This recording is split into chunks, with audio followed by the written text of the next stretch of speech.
Hey friends, my name is Anthony Nelson, and this is the third episode of Heard It in the Lobby. Today we have with us some high caliber members of Church 724, so please enjoy this wonderful conversation we're about to have with them. Kristen? Yes, welcome, Tim and Eve Austin. We're so happy you're here tonight. I feel like we should applaud them. Please don't. But come on. Right? No. Hey, listen, we are so grateful you're a part of the church, and you've already added an extra layer of great ministry to what's happening here, and not just here, but really to the district. And would you feel comfortable kind of starting from the beginning, maybe your origin story? In a way here, we were curious about growing up. What was growing up like for you guys? You want to start with that part? Yeah. So we were actually both born and raised in a town called Chico, California. And we both loved growing up there and actually had very similar experiences, even though we didn't know each other. But our families, but we went to different churches. But yeah, we were both raised in the church. And then eventually his family came to my family's church. And then we did meet there. I was 8 and he was 12. What? Yeah. It's really sweet. Yeah. So needless to say, we didn't have our first date came a little bit later than that. But Like 13 and 9? 19. Oh, okay. Way later. Yeah. Where is Chico? Forgive my geographical. Chico is Northern California. It's like Sacramento Valley area, so it's like north of Sacramento. Okay. Yep. It's a lot of agricultural land. It's a beautiful, beautiful little town. If you love the outdoors, kind of like Boise in the sense that there's all kinds of outdoor opportunities. So love to, hunt and fish and hike and all that outdoor stuff. Right at the base of the Sierra Nevada mountains. Okay, now I can kind of picture it. Okay, so what were some of your favorite activities growing up? Well, growing up,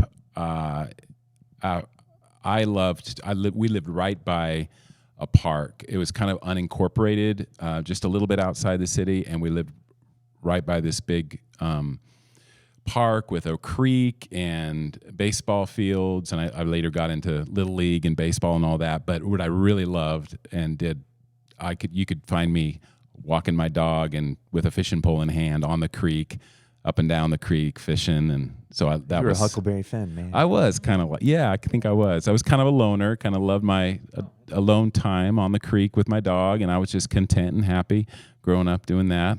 Later, I met I made some friends who actually enjoyed that kind of thing too. So hunters and fishers. So I was kind of that crowd in high school, with the hunter-fisher crowd maybe that were kind of a little bit outsiders, So now that I look back, I realize, gosh, I should have kind of leaned into maybe some sports or something, but that's who I was. Oh, that's nice. Okay. Yeah, all the church stuff, missionettes and youth group and all that fun stuff, all the music stuff, kids choir and piano, flute and all that, and then sports. Every sport or any sport my parents would let me try or sign up for, that's what I did. Yeah. Okay, what kind of sports did you play? I'm just curious. Tennis, softball, basketball, volleyball, ran track and field. That's about it. Gymnastics. Wow. Yeah, volleyball's my favorite. Okay, yeah. There you go. Okay, Do you watch the Olympics every year? Do you have a favorite college team? No, I like to play sports. I don't like to watch them on TV. Okay, yeah. I can relate. Yeah. That's interesting. Wow. Okay, so you guys met when you were kids. What were your initial first impressions of each other? I don't actually remember him. Like the 8-year-old me doesn't remember. That's just like when their family came, and then the kind of like how families in church. You just don't. You don't. I remember something though. No, you don't. She doesn't remember. Tell us. Yes, I do. It was probably right shortly after my parents moved us to her church. So I was 12 years old, I think. So and there was a church camp. They had an annual church camp, and I remember sitting. I think we were sitting by the fire, some youth, some young people, and she was just at home with the teenagers, so she's 8 years old around there, and I was like impressed with how like she could carry a conversation with adults and teens, and like I was like, wow, I was impressed. So. Yeah. As he sat there saying nothing because he was so introverted. He was like, Were you whittling a stick? yeah, Probably, sure. probably wailing a stick or digging in my the own little dirt. world. Yeah. I have an older sister, and I was always aspiring to be, on par with her and her friends. So I was the annoying little sister that always wanted to be in the mix. Yeah. So you were 19 on your first date, or you were Tim? Which one was? Yeah.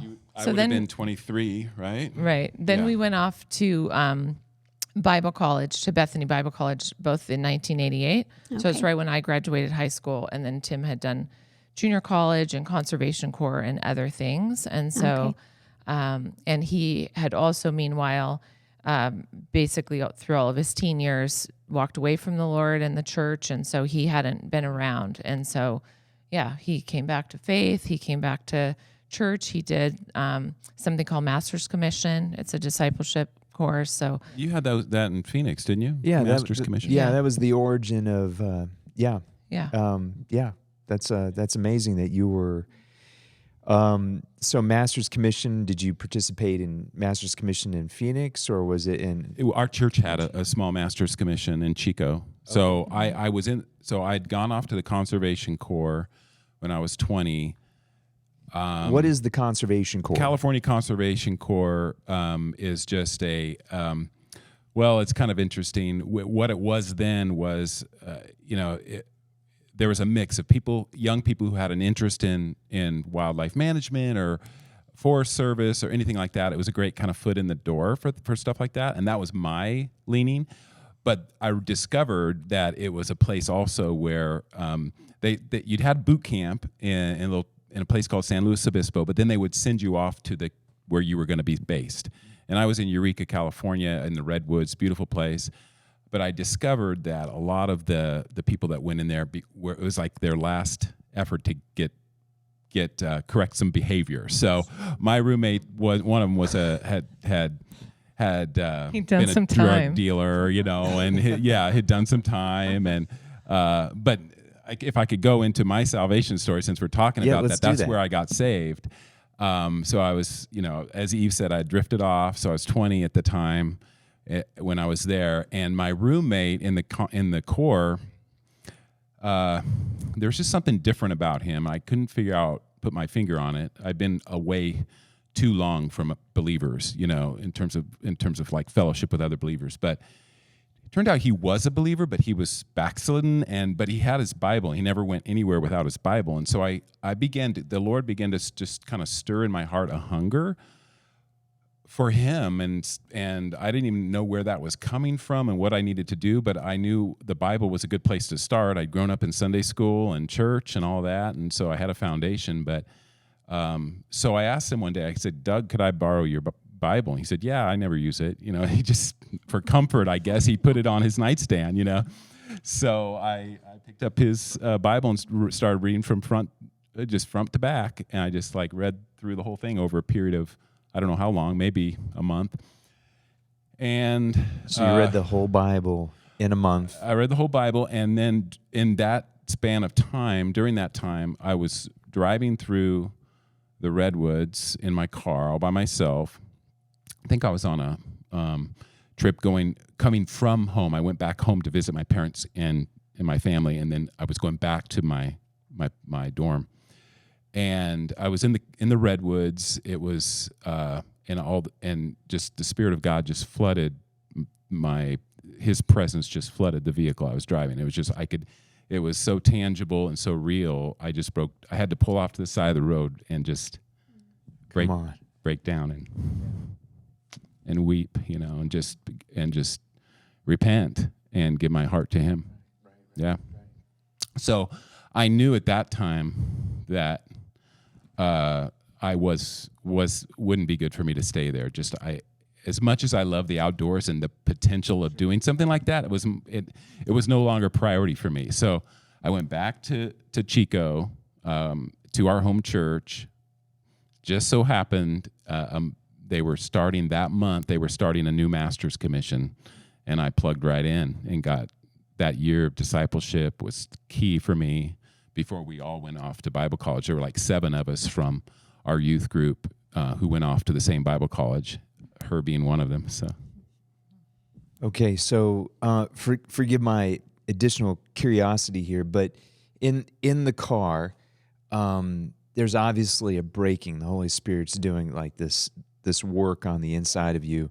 In those moments, was there any directives given to you? Was there or an affirmation or two? Or? Not necessarily directives, but this is kind of This is interesting. Because you asked, go back about 4 or 5 years earlier. I was sick. I had to be driving, so I was 16 years old, I think. Okay. I was driving my car down the road in Chico, where I grew up, just driving my car, minding my own business, and the Spirit of God caught my attention, and how He did it was I glanced at my odometer, and the last 3 numbers on my odometer were 666. That's one thing. I mean, growing up, as you might know, like sometimes, us rebellious teenagers were like, some tactics were like fear tactics, like Jesus is coming, you better get straight or get left behind, and 100%, and so left behind, right, left behind. So I knew what that meant, 666, and I knew it struck some fear in me and some conviction at that time when I was 16, and it really got me thinking. But it didn't change me. It didn't. But then, fast forward 4 years later, I'm driving in my car when I had the real, experience with the Lord, real encounter with Him. Exact same thing happened. Different car, but I for some reason glanced at my odometer, which I rarely do, and the last 3 numbers were 666.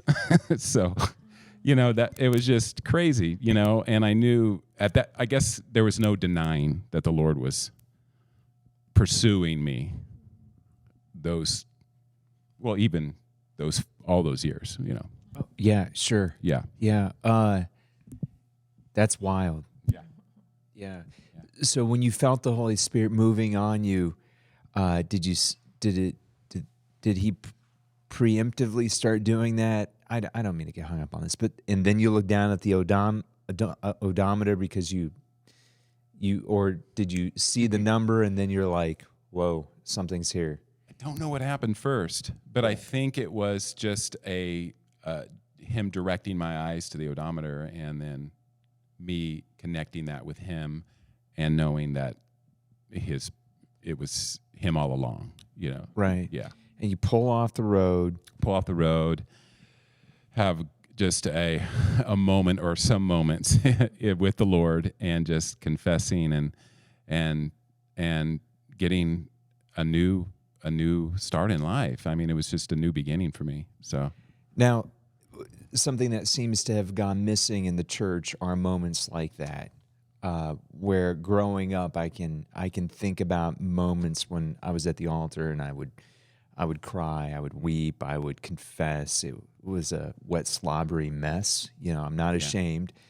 Was it kind of like that there for you in that moment? So much. Yeah, it was. And that was part of the culture of our church too. So I went right into that altar time. I mean, she was well acquainted with it. They had, she was part of the youth group there and everything, but I came into it and just, that was part of who they were. The altar was there for that. Yeah. Have an encounter with the Lord, Right. And to get right with the Lord, and so it was definitely, but you're right. I think that we don't see that like we did for some reason. We just don't see that as much, or not exposed to it as much. So Right. I think somehow throughout time we've championed intellectual assent, acquire these pillars of truth with your mind, and as a man thinks in his heart, therefore he is, or whatever that. So I think some of that is useful, of course, but we're talking about inviting the Holy Spirit, being a partner in your own salvation experience, really, with the Holy Spirit, being willing to pull over, willing to have the messy moment with the Holy Ghost is kind of my, yeah. Well, I got derailed there. You forgive me. How about you, Eve? You mentioned growing up in the church and going to Bible college. Can you think of a moment that was pivotal for you as far as salvation or a call to ministry? Yeah, the altar, being open kind of idea was, my parents came to faith when I was like 2. So that's all I know is, it was AG Church. It was the same one, the whole time. And it was covered in red shag carpeting all through the 70s and through the 80s. I can picture it right now. It was actually still there. We were married in that church in 92. Red shag carpet was still there. So classic. So so when I was 4 is when I remember going to the altar, and specifically like the lady who came to pray with me, she said, "What do you want me to pray for?" I said, "I want Jesus in my heart," So it's like, just the simplest thing, right? But the opportunity for salvation was given often, a salvation invitation, altar open, prayer times, those kind of things. Of course, that was, Sunday morning, Sunday night, Wednesday night, we were there because the church was open. There was stuff going on, and missionettes and all the things, Royal Rangers and all the things. So anyway, just that's what I grew up knowing and loving. And then kids camp and teen camp and all the things where there's like these opportunities for even little people to encounter, these kind of Holy Spirit encounters is like all along the way. And it's just like this normal thing, really, that like, if you have something you need to confess, or you want, the Lord to speak to you, he'll do it, kind of thing, just come to expect it in a good way. For me, the other really significant moment besides salvation was when I was on a mission trip to Mexico as a 15-year-old. So I did that, the 15 and 16, they called them AIM trips, when I felt like the Lord called me to be a missionary. So I came home and told my parents that, and they said they were great, happy, awesome. So, and they had done trips too. They were teachers, but they had done missions trips to Alaska and Guatemala. And so they were obviously super supportive. So, so that was at 15 a significant moment for me. So, and it made me either want to be a single missionary or marry a missionary, but basically not date people that weren't going to be a missionary, because then that might derail me, is what I thought in my head. So, Okay, so at 15, the dating pool like shrinks down considerably, doesn't it? Like when you're, hey, are you called to the mission field? How does that work? Well, I think in high school I didn't have all those dots connected yet, and it was a very small pool of people anyway. So if it got any smaller, it would be non-existent. But in Bible college, there was a lot of nice young men who at least said they were interested in being missionaries. They were lying, most of them. Yeah, I'm called to missions too. This is the worst pickup line ever, if you want to hear it. But it was sincere. You said the other guys were lying, so I guess I was the only sincere one of the bunch, because when our first date, I think we went bowling. We went bowling, and afterwards we were having a conversation, and I don't know even how it got started, but it went to missions, And she said, I'm going to be a single missionary. She's made that statement. Because I hadn't Right found out of any the- guys who literally wanted to be a missionary. Right. And so I came back with the The worst pickup line ever. I'm going to be, that's Is it- awesome. I'm going to be a single missionary too. So I guess maybe it wasn't so sincere because I really, the single part really wasn't on my That was priority not true. list. Yeah. So, Did you do it like a wink, wink? No winks. no winking, no. Yeah. So anyways, but at least we got it out on the table, our first date, you know. Right, yeah. So, No, And that's a then win. 3 months later, we got engaged. yeah. 3 Pretty months from that fast, point. yeah. So, How, yeah. Yeah. how old were you? 19. And Yeah. Tim was 23. Yeah. Yeah. And then we got married 6 months later. So I was 20 by then and he was 24. Yeah. Much older and wiser 6 months Right, later. So we were both done with Bible college by then, but then Tim wanted to go to seminary and I was a teacher. So I wanted to teach for a couple years in the States while he was doing, his thing. So so we did that. Ended up being 3 years that I was teaching and he was doing seminary and we were having a baby and getting ready to go. Yeah. So we were open. I think when we first, going back when we were still in Bible college, she did an internship in the Philippines, yeah, and Romania, and then I did an internship in Ecuador, and so I was really. It goes back to like I was really one of the first books I picked up besides the Bible after I came back to the Lord was Shadow of the Almighty with Jim Elliot, basically his journal, his journey. So that really captivated me and is South America. And I ended up going to Ecuador on an internship. So I was thinking it could very well be going back there. But when we finally were ready and made application to with Assemblies of God to go into missions, we basically just said we were open, but we were really feeling a tug toward unreached people groups. And so in that sense, we were thinking that part of the world, 1040 window, that area where there was a lot of that going on, or nothing going on, we could say. So that was our desire. And then so we wanted who became our area director at that time, and a mentor, and just an amazing couple, Jim and Dorothy Bryant, who they lived in Uzbekistan. We were just talking about Uzbekistan. They lived there. They were based there as that area's area directors, and so they got a hold of our application and said, "Have you thought about not Tajikistan, because they didn't name a country, but they said, have you thought about Central Asia, the stands, these countries out here?"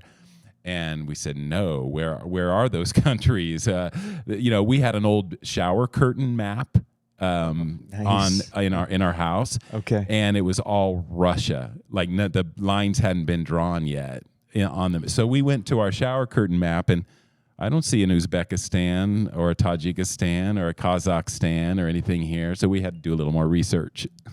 But they all just became countries in the early 90s, and this was 94 when we got this phone call. So most people didn't know the stands existed, except if you say Afghanistan or Pakistan, people knew that, but they were already independent countries. So, well, because they were all newly independent countries, it was all in shambles because they got their independence, but nobody knew how to run a country. So there's no infrastructure, there's nobody to run it who knows what they're doing.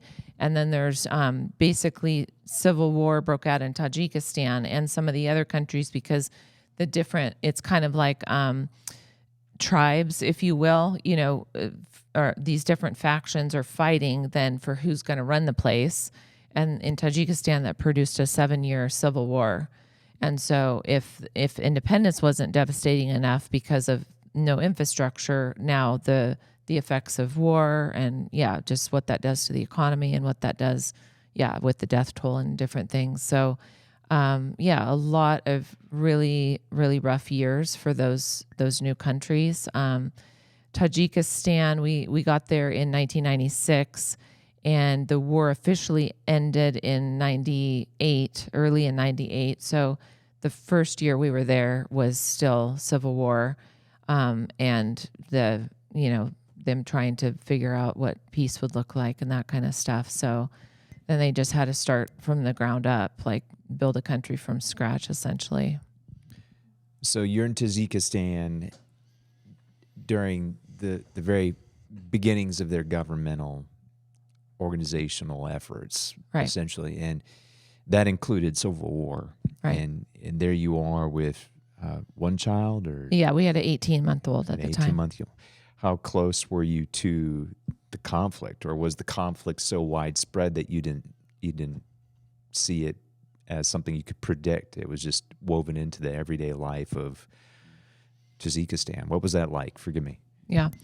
It was pretty unnerving. Like we said, we're from a small town. Obviously, in the U.S., we don't know anything about war except what we watch on TV, which is just, anyway, not the real deal. So the first place we stayed, a kind of guest apartment for the first couple months, was right across the street from a hospital where soldiers were brought. And so if you know what troop transport looks like, it looks like a tank, but it has wheels instead of the different kind of mechanism that tanks have instead of wheels. So troop transport would come and bring injured soldiers to this hospital, but we didn't know that when we moved in there, and so I freaked out the first time I saw troop transport because it looks like a tank is pulling up in front of your apartment. And so I literally hit the deck with my baby because I just waited for, someone to open fire or whatever. And so anyway, we figured out that we most likely weren't in danger or going to be targeted because, they were fighting each other. They weren't fighting foreigners, but anyway, and people carrying, automatic weapons, that you see those things and it just really is unnerving because you just have no framework for it. You have no category in your brain for things like that. And we didn't leave the city for, I think, about 10 months, not because we didn't want to, but we didn't have a car. We didn't have a way to do it because, they had a curfew. They told us where we could live, what the UN told us what part of the city we could live in. It was a confined part of the city because if they needed to evacuate us, they needed to be able to access us quickly. Shooting every night, like off in the distance, like not right in our neighborhood, but it could have been fighting or people just shooting off automatic weapons. But again, it just kind of, it does put your heart on edge because you just aren't quite sure what to do with it, So we were kind of went bivocational. So we had we came under a humanitarian organization that was started by another Christian organization called Operation Mercy, and so it operated as a relief and development organization there in the country. So that's how we got our visas, and that was the kind of the platform, so to speak, with which we could, and we did real practical, much needed work at that time. And the country was going through civil war, as Eve was saying. So there are all kinds of just practical needs, like some of these places that were really impacted by the war and the fighting. Food, clothing, cold winters, kids without shoes needed winter clothes. So we brought in a lot of containers for distribution to help people at that time. So we were doing that. So we kind of had that day job. I guess you could say our night job was how are we going to see the church planted here in this country? And so that was what we pursued the whole time we were there. And eventually we got to start our own, you're very familiar, I'm sure, with Convoy of Hope. And I'm sure a lot of people in the church have been exposed to Convoy of Hope. So we were able to strike up a relationship. This was probably like 7 or 8 years already into us living in the country. Convoy of Hope expressed an interest to get involved, and we were ecstatic. So we started a branch office of Convoy there in Tajikistan and ran that for about 7 or 8 years. So. Okay, so you're in Tajikistan for 7-8 years, and you partner in with Convoy of Hope. You're working to plant a church. Was that a door that God opened for you while you were there? Yeah, it was, and very unexpected, not planned. We had been there for 2 years maybe, and I went off to. We had heard of a couple in the northern part of Tajikistan who were believers, but we hadn't met them yet. Okay.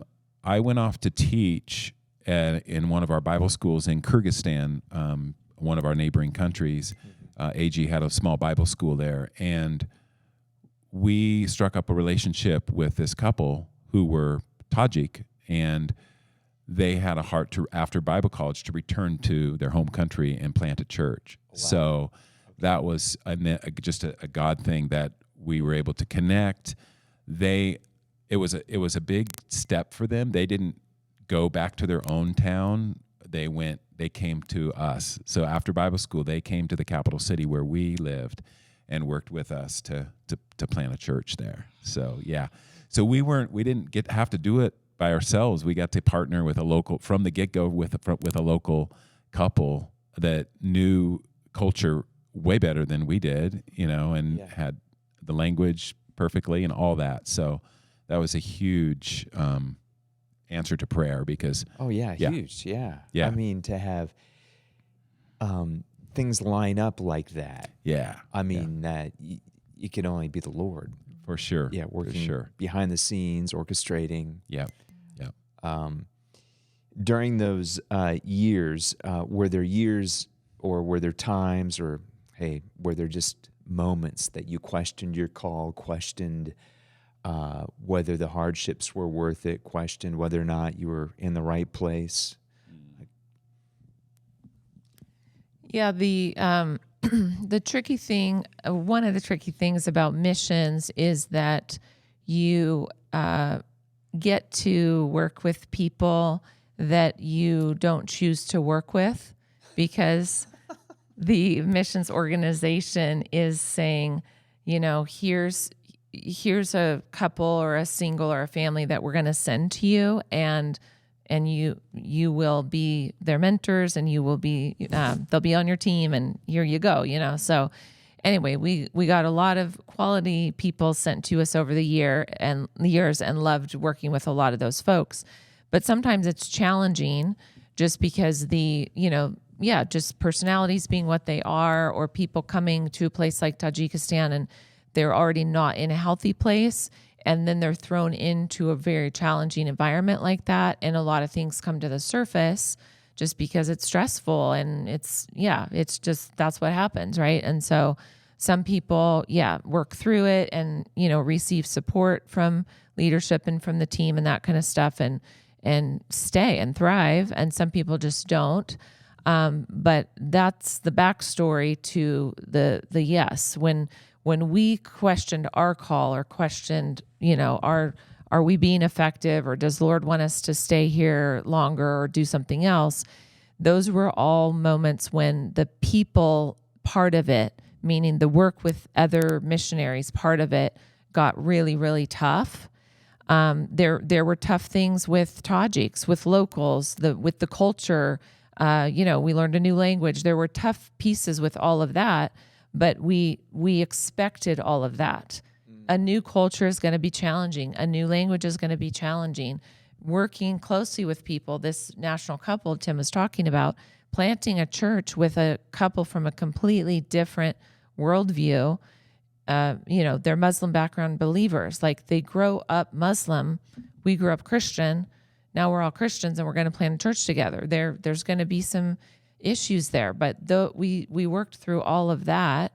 But the tough stuff with other missionaries, those are the moments when we would be like, okay, can you help us out, Lord, or can you send us somewhere else now? Because it's really, really tough to figure that kind of stuff out, Yeah, I think that disillusionment set in for me when I saw my hopes dashed that everybody was just going to get along here and work so perfectly together, because that was my unrealistic expectations going into missions. Translated to here, like we find a church, everything seems great, and I love this church, and lo and behold, people are imperfect, right? And we're gonna run into conflict at times, and Not here. not here, never. But so young missionaries, still inexperienced in so many ways. I wasn't ready for that shocker, that because the humanitarian organization that we worked with had a pretty large number of expat staff or missionaries who were on staff, us being some of them, and it came to a point where it imploded and it kind of divided into two camps, and all this conflict rose to the surface. It had been brewing. We learned that more, before we even got there, but that was very disillusioning. But that needed to happen so that we could kind of come to that decision point, or I could anyways, of being able to say, okay, we're here for the long term and we can get through this. But I remember talking, we were in our living room during that time, and I was probably venting and blowing off steam to Eve and saying, I'm ready. I don't know, probably said something like, I'm ready to just pack my bags and let's go. Let's get out of here, And I think she was more level-headed, and we talked about it and helped me kind of walk through that. But it was a real disillusioning time. But by God's grace, we rebounded and came out of that. And now we know that a lot of that's for the work we do now, like realizing that, this is one way we can come alongside other missionaries, other ministry leaders, to help support them in seasons of disappointment, disillusionment, burnout, all that. Oh yeah, super real issues. At least for us, I don't want to speak for you, but when we were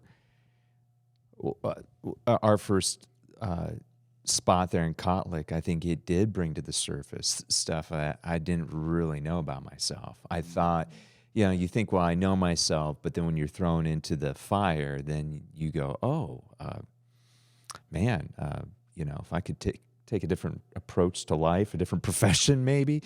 Not to say that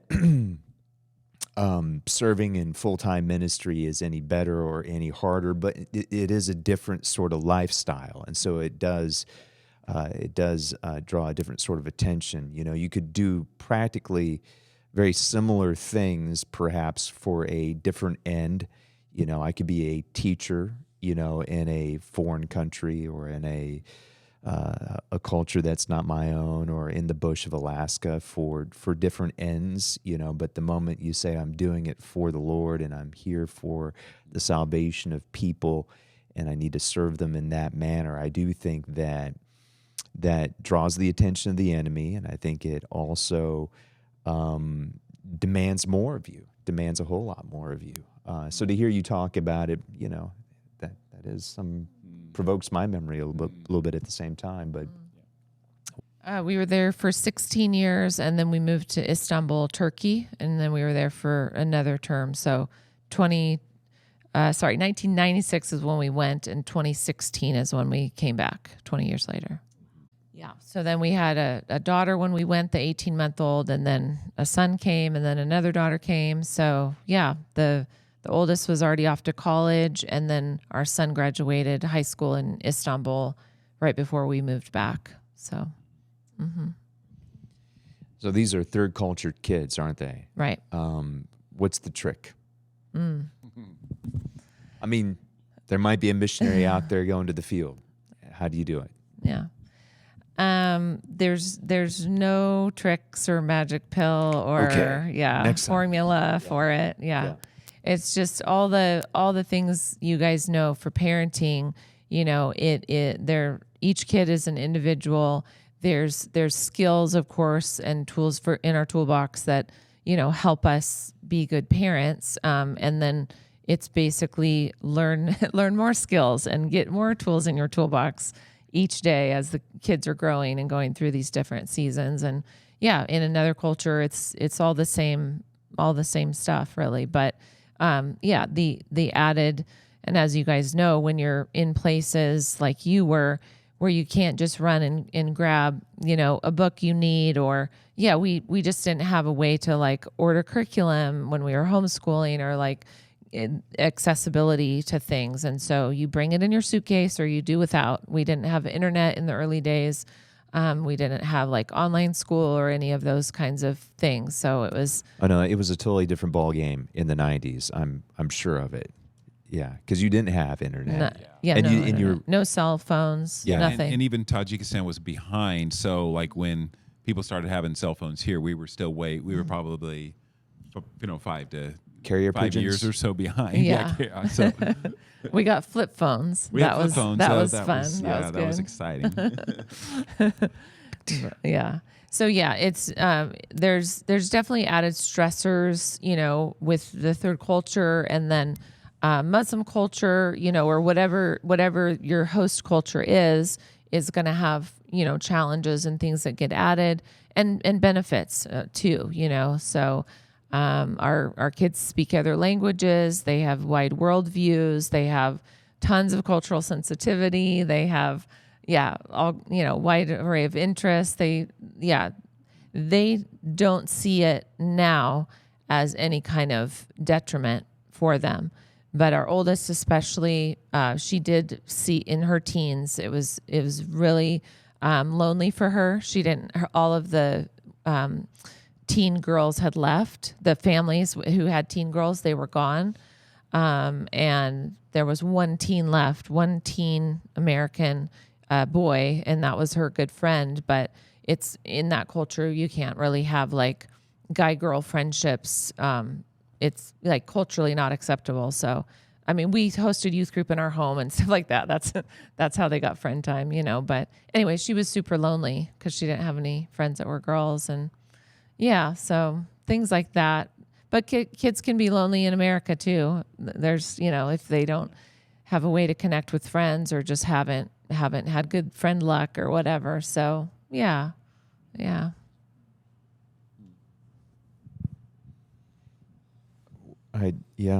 So in I don't want to miss anything, because I don't want to skip over anything. But let me ask you this: in the work that you're involved in now, the ministry that you're involved in now, can you kind of unpack that for us? Because it's multi-level.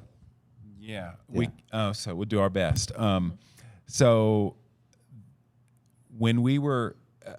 So it kind of it evolved into this whole, we didn't just wake up one day and say, we're going to do this soul care for missionaries, ministry leaders. And it obviously came out of this experience that we've just kind of been, this story that unfolded. Yeah. Eve was talking about our team growing out in Tajikistan, and then that we were by default the ones who were caring, so pastoral care and just helping people transition and dealing with crisis and all of that. Like we were in that role, and we liked that role, but we didn't feel equipped for it in a lot of ways. So even when we were still in Tajikistan, we began to kind of retool of some in some ways. Did you start your counseling program after Tajikistan?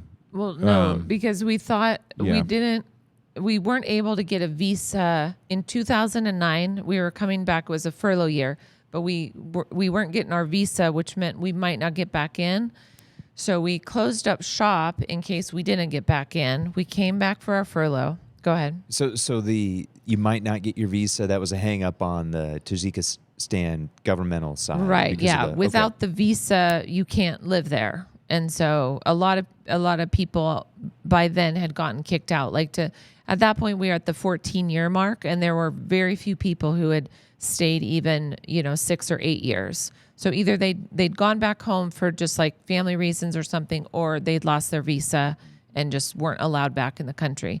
It was just super unstable, the government and the way they ran things. So anyway, we weren't getting our visa. We came home on a furlough. Then our visa came through, so we knew we could get back, and we basically asked if we could go back just for 2 years, or whatever time they wanted, really. But we were already kind of headed towards Turkey at that point. But we loved Tajikistan so much, we wanted to go back, and that put us in a good position to do basically like consulting. So Convoy of Hope was handed off. Tim had been directing it for 7 years. He had already handed off the directorship, but we just thought, hey, if we're back and we can just mentor and do a bunch of consulting and do a bunch of, the stuff that we really love to do, and we didn't have time for all of that when we were in leadership, then that would feel like a bonus. And that's when Tim was starting to do his courses for life coaching, and I was in grad school doing my clinical psych degree. So we already knew we were moving towards soul care, so we could just do a bunch more of that too. So if I were starting out kind of like at ground zero, attempting to comprehend this idea of soul care and consulting like evokes business type, I'm rolling in to consult, with your business. What does that look like in your ministry context there? Yeah. So the ministry context in Tajikistan? Yes, ma'am. Okay. What it looks like is a lot of people that basically know who we are by that, over the years, and know what we do. And they're just reaching out to us and saying, hey, we're leading a team and we're struggling in that leadership place, or, hey, our marriage is hurting, or, hey, we've got a kid that needs some extra support and we don't know how to offer that. Or, we had started a business by then. So people were having questions about ministry startup, business startup, church planting, just basically any of the things we had done that they thought we might be able to offer them support. They just were reaching out. And so, we had time finally to say, come for dinner. Yeah, we'll meet you for lunch. Yeah, let's, just spending time with people and encouraging them with whatever resources we had, or prayer, or shoulder to cry on, or any of it, I imagine you getting in the trenches with people and maybe putting fresh eyes on their scenario, their problems, their challenges, and being able to kind of coach them or walk them through some options available to them that they might not have thought about. And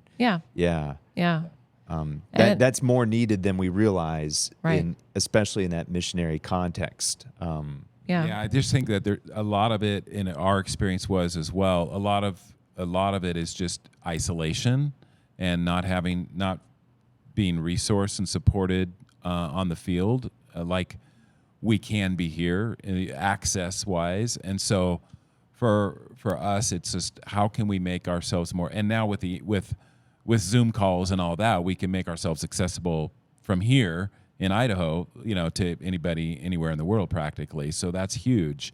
But there, of course, it is really practical, as Eve was talking about. It's not always like, soul care is kind of, what does that mean? But really it's just coming along. It's a conversation. I like to see it as a conversation, as a prayerful one, as a listening ear, just coming alongside to support people and resource them as best we can so they can not just survive, but really thrive in their place of ministry, and hopefully stay a little longer in a healthy place.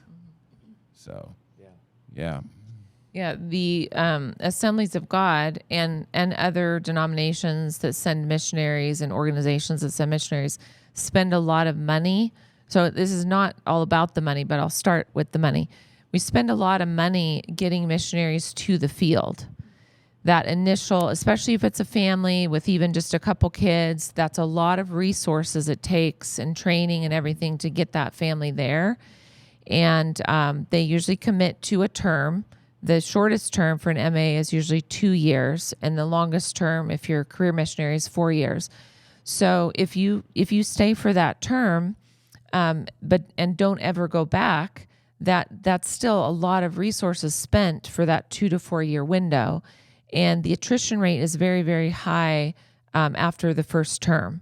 There's a lot of missionaries. It was 50% not too long ago. I haven't checked the numbers recently.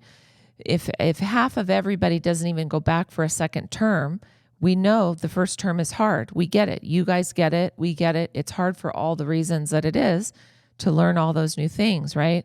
So we actually want people, it's in our best interest as a missions sending denomination to get people there in good shape, keep them there, keep them healthy, and Lord willing, and if it's, God's will for them to return, for them to get to go back, because the second term is often the sweet spot, and the third term or beyond, because you know the language, you know the culture, you're settled, you know how to live in that place, and that's when you really get to dig in with ministry and dig in with relationships and the kind of things that to thrive, like using Tim's word, then you start to feel like you're thriving and you're able to stay, and your kids are thriving, hopefully, and they're, it's a family decision at that point. So it really, it's in our best interest if we do believe in missions, which we do as people and as a denomination, to do it right and do it in a healthy way and come alongside people in a way that says, hey, it's gonna be hard. There's gonna be pain and hard times, and we're gonna actually journey with you as you do those hard things, because you're not alone, So Doesn't this remind you of when we first went out to Kotlik? They said, oh yeah, we used to send missionaries out there, and we'd check on them in a couple years to see if they were still alive and if they were still there, if they were. They still did it. they weren't going to check on you? No one. No, we were on our own. Good luck, guys. Other people reaching out like that even weren't part of our sending organization. So maybe they were part of another denomination or sending organization, but if we wouldn't have that lifeline to help sustain us, I don't know what we would have done. Yeah, because we were the first AG missionaries there in Tajikistan for the first term. We didn't. There were no other. So 3 years. You were really on your own. No other AG missionaries. So we had to reach out to others, and they thankfully reached out to us too. Or we wouldn't have stayed. It was that rough. We wouldn't have stayed, I don't think. I remember studying the Azusa Street revival and many years ago, and they talked about the many missionaries. They'd hear a call and they wouldn't really support Rays, and they'd just take off, and no one would ever hear from them again. That seems to be kind of the, for lack of a better way of saying it, the birthing ground of the Assemblies of God. We still kind of carry that in us, like we're sending them out, cannon fodder for some of them, and it's interesting to hear the wisdom that you've really garnered by serving and ministering in this manner that allows for us to kind of acknowledge the fact that after the first term, the second term starts to really open up possibilities, and then the third term, it's I can appreciate that. For ministry across the board, it's the initial pay-in, if you will, investment. Yeah, the way we ended up here is just pretty simply that my parents, who lived next door to us when we lived in Northern California, so we came back from Turkey. We landed in a small town in the Sierras next door to my mom and dad to help care for them. They both have Parkinson's, and as time was going on and they were needing more care, my sister lived here in Eagle. And so we said, hey, what about if we move out with mom and dad, and then we can kind of tag team care for them. And so we did that in 2021. And then, we just had a big life shift at that moment because, obviously with mom and dad, living with them in the early days and attempting to both continue working full time while providing care for mom and dad. And then they got COVID and different things happened where now they have increased care that are beyond our abilities. And so, we're all still here, and mom and dad are in assisted living, and Tim and I are still working full time. So I'm a marriage and family therapist, and I'm still seeing about half my client load is missionaries. So that's telehealth, of course, because they live in other places. and the other half is Idahoans in my office in Meridian. So half and half. That's good. So it's half and half. That sounds like you get the best of both worlds then in some ways. Yeah. I love working with missionaries, and that would be my preference to have full time. And I could fill a client load. I could fill 2 client loads with just missionaries. Anyway, the need is great. But I don't like being on the screen all day. I don't like telehealth all day, every day. So the days that I have in-person clients is life-giving for me in another way. And I also want connection with the community. And I just think there's a lot of people that aren't going to come through the doors of the church. Maybe at some point, I hope at some point, but for now, if I can connect with them in the community, because they come in my office door, they're hurting, they do need the love of Jesus, and they do need Jesus with skin on, and that could be me. So I love that part of it too. And she does an amazing job. And then I have my coaching practice. So we actually started her. She started her counseling practice, and I started my coaching practice shortly after we got back from Turkey. So this has been almost 8 years now, I guess. So we just kind of moved them from California to here. And my coaching practice is I'm a life and leadership coach with a focus on transitions. So a lot of the people I help probably kind of like Eve, a mix of missionaries, ministry leaders, and then Christians in the marketplace. And usually they're walking through, navigating some kind of change, life or career change. And I love to work in that space. We've walked through change quite a bit, so it's kind of something near and dear to me to help people thrive through change and grow through change and see it as an opportunity, not an obstacle, and all that. So I don't get to see very many local Idaho. Not that I'm opposed to it. I just a lot of my connections are online because they're pastors in other cities or states, or ministry leaders, different places, or missionaries in different places. So, and then I also coach with Focus on the Family and their aftercare program which is part of their marriage intensive program. So I do that with couples, so coaching couples, and so kind of a mixed bag, but love this space that I get to work in. The other thing we do is retreats, so soul care renewal retreats for missionaries, and we've done some for couples and ministers, and in other spaces too. But are still getting invitations to travel internationally. Basically, organizations that are putting together these retreats, and then they try to gather coaches, counselors, spiritual directors, pastors, people that can come around and provide good soul care for missionaries who are just not getting it where they're at, just because it's not accessible. And then if we fly them all the way back to the States for like a week-long retreat, and then they go back to where they came from, it's not always the most effective model, because they just need some really intensive care, and they've been in hard places, and we love doing that when we can. Oh, for sure. Yeah. I'm just that's a lot. I mean, that was a lot. I mean, the plate is awfully full there. If I were to ask about the coaching just a little bit, it's a nuanced sliver of ministry, really. It sounds like, if your focus is on transitions, yet everybody travels through transitions. Right. It's just the name of the game. It's life. So, what do you think the top 3 pieces of advice you give to people approaching transition happen to be? It's going to take.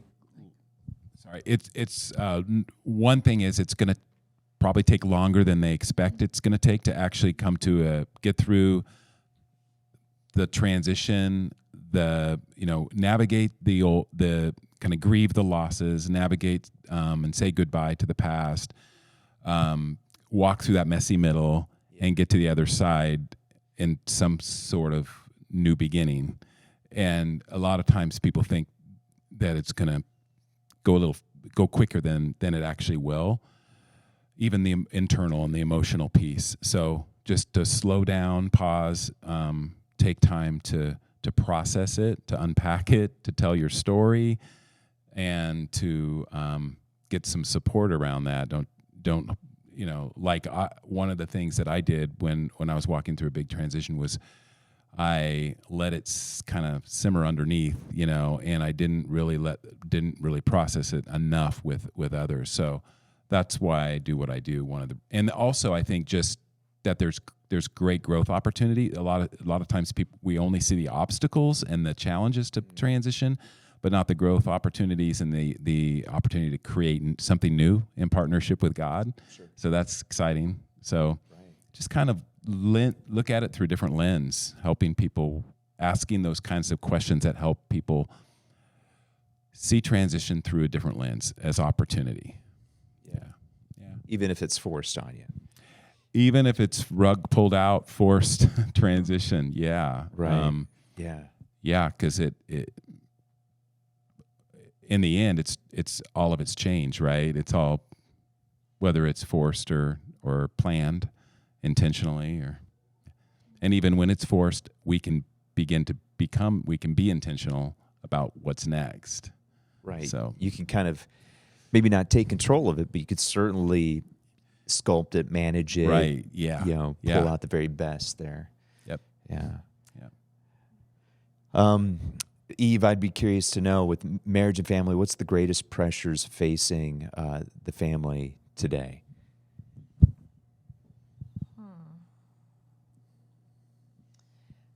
I think greatest pressures, I don't know. There's just a lot coming at families these days.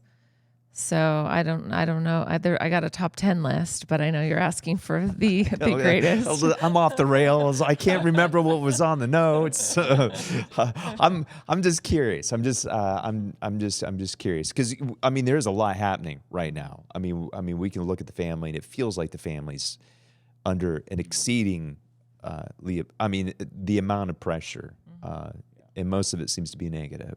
But yeah, so you've got a top 10, and I can't tell you off the top of my head what my top 10 are. But I feel like what comes at us, and I know our screens get a lot of negative press, and get blamed for a lot, but there's a lot coming at us through media in every form, and it is a lot of negative and toxic things that families are allowing to influence. The parents are allowing the influence on their own mind and their own behaviors. The kids are as well, but the parents are modeling it, and just taking it in, thinking that they're filtering it somehow, or thinking that they're not buying into it somehow. But you can't expose yourself to that quantity of influence without being influenced by it, if I can say it that way. So I think, families are being influenced too much by outside forces, as opposed to the internal forces, which would be, what do we value? Like, if we say we value faith and we value family and we value good health, like, are the choices we're making actually aligning with faith, family, and health, or not? If not, then let's make some adjustments, right? But anyway, that's the simplified version of my top 10. That's good. That's good. I think sometimes it feels like a runaway train. Some people are moving faster. Some families are, they're on the Amtrak of, and getting off that train is sometimes hard. If you were talking to a missionary family, or maybe a young missionary couple heading out, what would be some of the advice that you might offer them so that they set themselves up successfully for the initial term, or the initial phase of being on the field? One thing that comes to just something very practical, have those phone numbers or those emails in your back pocket of your trusted people that you can connect with, or the Zoom room of your trusted person that you can connect with and unpack and process with. Don't sit with it alone. Don't sit with the pain or the distress or the discouragement or the disillusionment, whatever. Don't sit with it alone. We always say when we want to celebrate the victories and we want to write home about the wins and the victories. We want that to be in our newsletters, right? We want, and there's that pressure to tell a story that is, and we want to give glory to God, and we'd want to do that. We want to celebrate the wins, but not to be afraid to also share the hard stuff and be real and vulnerable with people that you can trust, because it'll make a world of difference when you're in a place where everything's new and you're feeling isolated and out of place, all of that. No, I think that's gold. That advice is gold. I mean,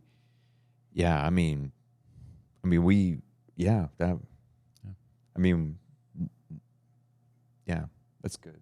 You got something else? I think through some preventative care things, which kind of goes along with what you're saying, but a week-long marriage intensive, if you have kids already, some parenting courses, the missions organizations are good about the missions books, like preparing you to like plan a church if that's what you're doing or whatever. I mean, sometimes they're not always good about it. The AG is good about pre-filled training connected to ministry. But we, the missionaries or whoever's going, can be proactive and do preventative care for our own stage of life, right? And so, get some extra tools in your toolbox for your marriage, for your parenting, for whatever that is. So just knowing that, you're not going to have all those resources on the other side. And then it's like if you go to do a paint project at home and you buy the paint, and then you have to run back to Home Depot. Oh, we need brushes. And then you have to run back for the drop cloths. That's every dude's dream, though. Yeah. So 7 trips to Home Depot later, the paint job, instead of 2 hours takes you 6 hours. And so, say, make your list, check it twice, like do some prep work. So you are ready to go, as ready as you can be, because you'll have the hard stuff come, and you'll look in your toolbox for another tool that you might need, but you'll actually have other tools, So, yeah. Yeah, it's like I don't think I need that ratchet socket, or whatever, but I'm gonna throw that in there anyway. I'm gonna bring the metrics set too for some weird reason. Yeah. And then lo and behold, you bought something from China. You need to. Yeah. I think that's great advice. Yeah.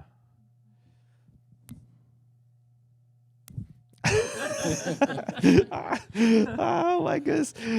All right. Well, I feel maybe we've gone over here. Let me ask you this: you've got websites, you've got socials, you've got ways of connecting with you. How can someone connect with you if they want? If I know you've got 2 full, dockets worth of work there, but if someone wanted to reach out, how would they reach you guys?